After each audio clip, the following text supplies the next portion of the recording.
మొన్న ఉక్రెయిన్ సైన్యం మీద రష్యా జరిపిన దాడిలో 560 మంది ఉక్రెయిన్ సైనికులు ఒక్కసారిగా చనిపోయారు. ఆద్వికా ప్రాంతాన్ని స్వాధీనం చేసుకున్నాక దాన్ని పునఃస్వాధీనం చేసుకోవడానికి ఉక్రెయిన్ చేసిన దాడిని తిప్పికొట్టినటువంటి రష్యా సైన్యం 560 మంది ప్రాణాలు తీసింది. దానికి ప్రతీకారంగా రష్యాకి సంబంధించి ఒక కమాండర్ అక్కడ ఉన్నటువంటి అదే ప్రాంతంలో అద్వైక ప్రాంతంలో కమాండర్ కోసం అని చెప్పి సైన్యం అంతా ఒక చోట చేరి ఉండగా 2 మిస్సైల్స్తో అమెరికా ఇచ్చినటువంటి హ్యామర్ మిస్సైల్స్తో అటాక్ చేసింది ఉక్రెయిన్. దాంతో 60 మంది రష్యన్ సైనికులు చనిపోయారు.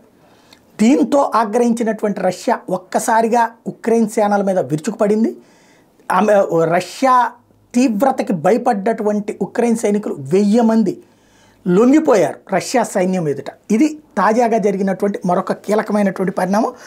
An explosive report on the Advika battle has been published by the New York Times. A report claims Russian forces have captured up to 1,000 Ukrainian troops in Advika.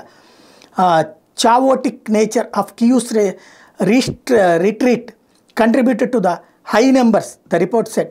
Speaking to the newspaper, Ukrainian and US officials said that the Advika defeat is a big blow to the already weakening morale of Kyiv's forces. ఇది ఇప్పటికే బాగా week అయిపోయింది Ukraine సైన్యపు stability. మరొక వైపున Ukraine సైన్యం బలహీనంగా ఉండిపోవడంతో Russia దాడులకు భయపడిపోయి మొన్నేమో పారిపోయారు, ఇప్పుడేమో లొంగిపోయారు. 1000 మంది దొరికిపోవడం అంటే ఆషామాషి కాదు.